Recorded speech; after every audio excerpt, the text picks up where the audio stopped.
Welcome to Earthshade. My name is Rob, and welcome to a little special video. So, I haven't hobbied or painted anything related to Warhammer in about 20 years, and today I got my hands on 5 shades / washes. So, these have changed a lot since I did this hobby almost 20 years ago. What you're going to be seeing is some pre-recorded footage that I've made while I talk over it and talk about the 5 shades. So the first shade we're actually going to be looking at here is Earthshade Violet. It's a very nice purpley color. I also hadn't really positioned my camera all that great yet, so I do apologize about the quality of some of these videos, but I will jump ahead a little bit. You'll see it goes on the model pretty nicely.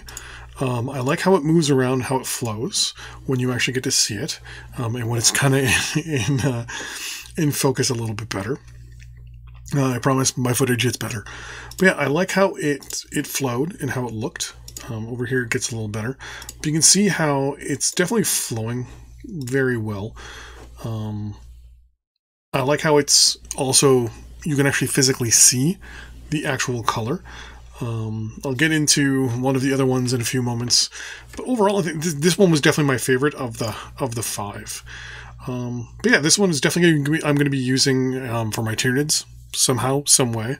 I like it that much that I'm going to probably do something with the Carapace, with High Feet Leviathan, for sure, with this wash. So there it is right there.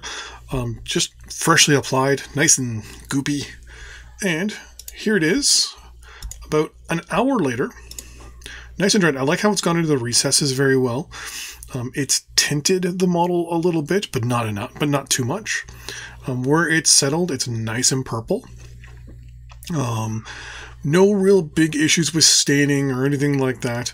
And I like the fact that you could actually physically see the color, which I'll get into with another one in a second. All I did was a quick little black primer and then a little bit of a white zenithal, a little white spray just to get a little bit of contrast. Overall, definitely my favorite one of the 5. But yeah, Earthshade Violet, very, very nice purple. Definitely going to be using on my Tyranids Carapaces, even though I will be using contrast paints. I think this might be a good way of kind of bringing out the corner or the edges of the carapace a little bit better. So here's the next one. This one is, I think it's the Reikland Fleshshade. So this one is definitely a good skin wash. I noticed that once this guy was applied and I looked at the model after the fact, the skin looked, or at least the color of the skin, and look at that, the recording's already better. This one went on and you could really see the difference, like almost immediately. You could actually see it very well. I think I put it on a little too thin in some spots, but I like the tone of this one.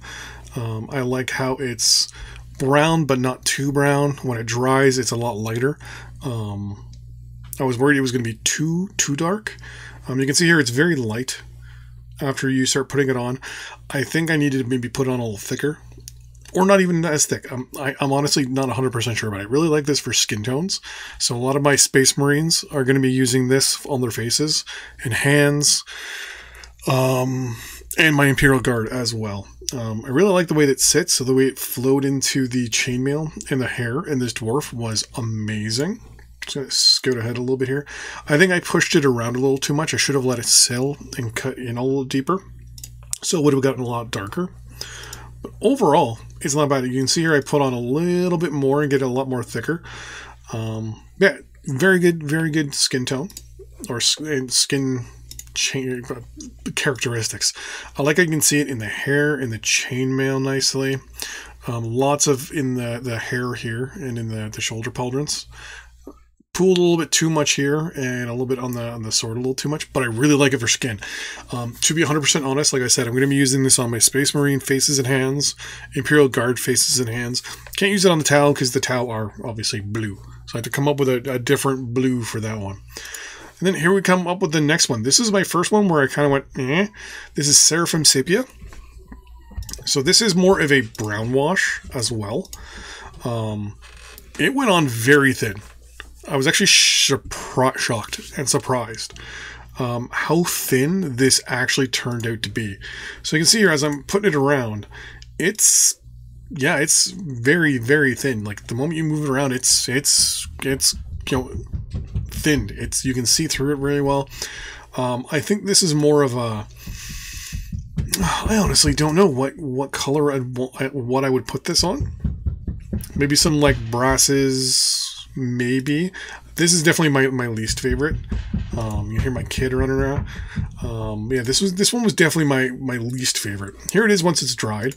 So you can see it's definitely pooled a little bit, but it just kind of brings in a little bit of dirtiness. But to me, not enough. Didn't really it went into the hair quite well, but I don't know, it just felt too light for me. I don't know whether I just needed to put it on thicker or whatever, but yeah, that just didn't do it for me. And then here's the one that was the most disappointing.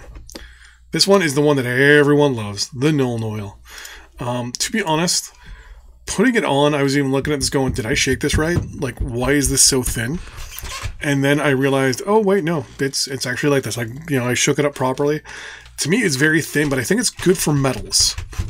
With the way it looks later on, after I'll show you when it dried, the way it looked on the axe was good. But overall, it's spread pretty good.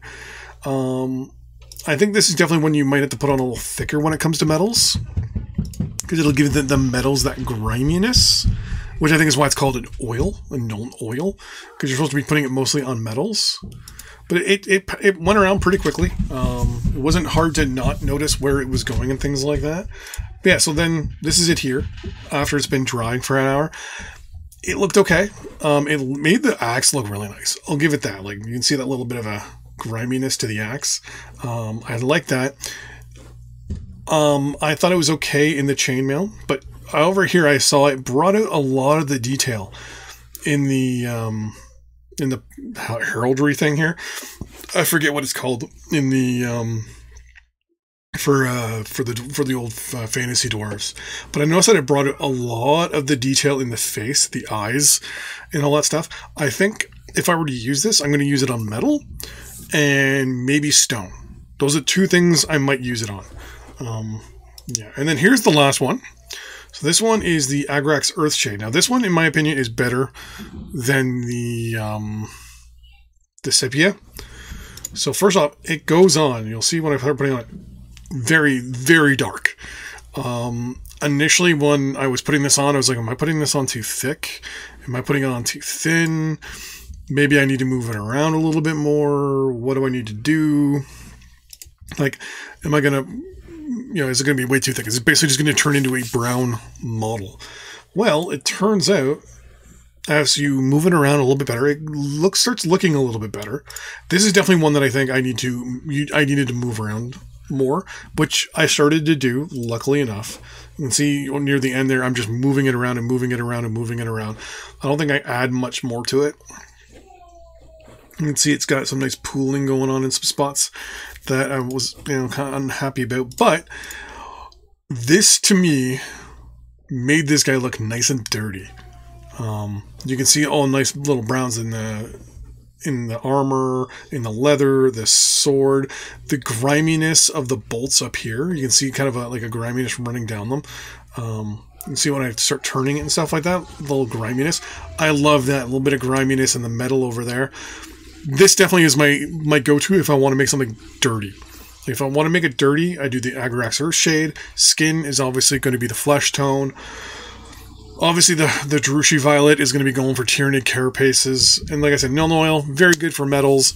But the Sepia, it just kind of was meh for me. So yeah, so there you go. Those are the 5 washes that I tried, aka liquid. Apparently, some people call these liquid talent. But yeah, so like I said, I haven't done any of these in almost 20 years. So these have definitely changed a lot since. When you would do washes back in the day, you'd put it on there and then try to wipe it off almost immediately with a paper towel or something to let it run into the recesses. And because back in the day, right, they weren't really shades; they were just watered down paints. So you had to kind of be careful a little bit. So I like this. I like the fact that we now have proper shades. There's definitely better, like I said, almost 20 some odd years ago the last time I did this. So I'm actually excited to get these things going. Like I said, the only one that was that I didn't like was this Seraphim Sepia, whatever it was. This one. So this, yeah, this was the only one that I didn't like. I don't have a reason for it. Now, mind you, I think I could use this on leathers. I think this might not be bad on leathers, but at the same time, the Earthshade, though, I think will end up looking way better on leathers with a nice brown and things like that. I think it's because it'll bring out the darkness a little bit. I don't know. I have to try it on leathers and see what happens. But there you go. Thanks for watching. See you next time. Could have been watching anything, but you watched this, so I appreciate it. Appreciate you, and I'll see you next time. Bye-bye.